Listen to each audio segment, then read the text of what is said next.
गीता शाहपुरा कस्बे के एक गांव में रहने वाली उन अनेक महिलाओं में से एक है जो कठिन आर्थिक हालातों से लगातार जूझ रही है। पति मजदूरी करते हैं, कमाई पूरी नहीं पड़ती। ऐसे में सिलाई एक नई उम्मीद लेकर आई है। आज गीता की जिंदगी एक नए दौर में प्रवेश करने जा रही है।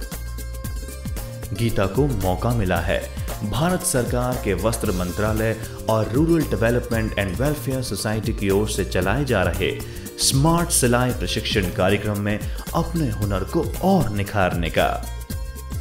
इस प्रशिक्षण कार्यक्रम की सबसे खास बात है यहाँ काम में ली जा रही अत्याधुनिक ज़ूकी मशीनें। अंतर्राष्ट्रीय बाजार में ये मशीनें अपनी उत्कृष्ट कार्यक्षमता और विश्वसनीयता के लिए जानी जाती हैं।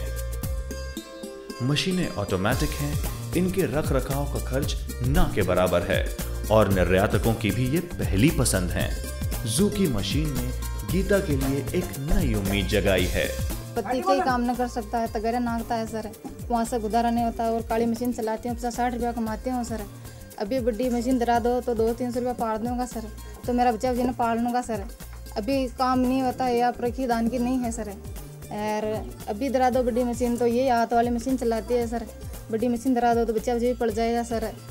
ये सही है, वस्त्र निर्यातकों के यहाँ इन मशीनों पर दक्ष महिलाओं के लिए काम की कोई कमी नहीं है। चाइना में बहुत ही एक बहुत ही कॉम्पिटिटिव मार्केट है इस टाइम, बहुत ही सस्ता माल बनता है। उस हिसाब से हमारे यहाँ पे भी सस्ता माल बनना चालू हो जाएगा, क्योंकि गांव में भी बहुत सारे लोग ऐसे हैं जो काम करने के इच्छुक हैं, लेकिन उनको काम नहीं मिल पाता है। यदि मान लो हम उनको मशीनें दिलवाते हैं और वहाँ सीखने का मौका उनको दिया जाता है, तो एक एक्सपोर्टर्स को भी बहुत बड़ा बेनिफिट होता है कि उनका माल सस्ता भी सिल सकता है, अच्छा बन सकता है। जो कि मशीनों से क्या है कि एक तो अच्छी सफाई आती है, अच्छी जल्दी काम होता है और एक्सपोर्टर को जल्दी डिलीवरी मिलती है माल की।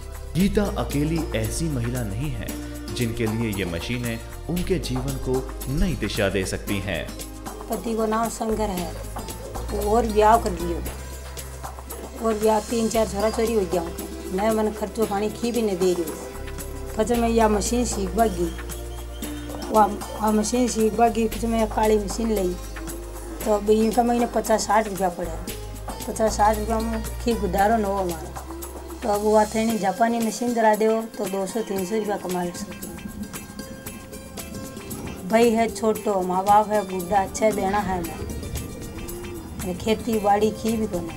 जो ज़ूकी की जापानी मशीनें देखी तो उन मशीनों को देख के लगा कि ये इलेक्ट्रिक मशीनें हैं और इनसे अपनी आय बढ़ सकती, इनकम का साधन है। इससे 50-60 रुपये कमा सकते हैं, उससे रोज़ के कम से कम 200-300 रुपये आराम से कमा सकते हैं। और फिनिशिंग इतनी अच्छी आती है कि बिल्कुल शिकायत का मौका नहीं मिलता। अगर आप क्लाइंट किसी के कपड़े सिलते हो, गारमेंट्स वगैरह, तो उसमें बिल्कुल सिलाई बहुत अच्छी आती है, फिनिशिंग वाली। सोनू को उम्मीद है कि इन मशीनों के साथ वो अपना खुद का एक सिलाई सेंटर खोलकर अनेक महिलाओं की मदद कर सकती हैं। बहुत अच्छा लगता है कि पता नहीं यहाँ पे मैं चाहूँगी कि मेरे घर पे भी ऐसी मशीन सोच रही हूँ कि जो एकदम यहाँ की कुछ दिन और रहूँगी मैं यहाँ सीखने, फिर अपने घर पे सेंटर खोलने की सोच रही हूँ। और गीतांजलि जैसी युवतियाँ इन आधुनिक मशीनों पर काम सीखकर अच्छी नौकरी की उम्मीद में हैं। ये मशीन फास्टली काम करती है और इस मशीन में ब्रेक और एक्सीलेटर का उपयोग होता है, वो भी पाँव से होता है, बार बार चक्की को घुमाना नहीं पड़ता। और ये मशीन, इस मशीन से हम एक्स्ट्रा काम जो होता है उसे कर सकते हैं आसानी से और एक टाइम में बहुत सारी चीज़ें बना सकते हैं। और बड़ी बड़ी कंपनीज और फैक्ट्रीज में इसी का उपयोग हो रहा है। और अगर हम इसमें प्रशिक्षण लेंगे तो हम इसको चला सकते हैं, तो हम आराम से जॉब पा सकते हैं कहीं पे भी। प्रतिस्पर्धा के इस दौर में ज़ूकी मशीनों पर प्रशिक्षित ग्रामीण भारत की अनेक महिलाओं के दिलों में बेहतर कल की एक नई उम्मीद जगी है और वे आतुर हैं धीमे वर्तमान से निकलकर उजले कल में प्रवेश करने के लिए। तो कब तक काली मशीन पे करेंगे? आप लोगों से कह रहे हैं कि हमारे लिए भी ऐसी मशीनों की व्यवस्था करो, ज़ूकी की जापानी मशीनें, ताकि हम लोग अपनी आय बढ़ाने के साथ साथ हमारा जीवन स्तर भी उन्नत हो सके।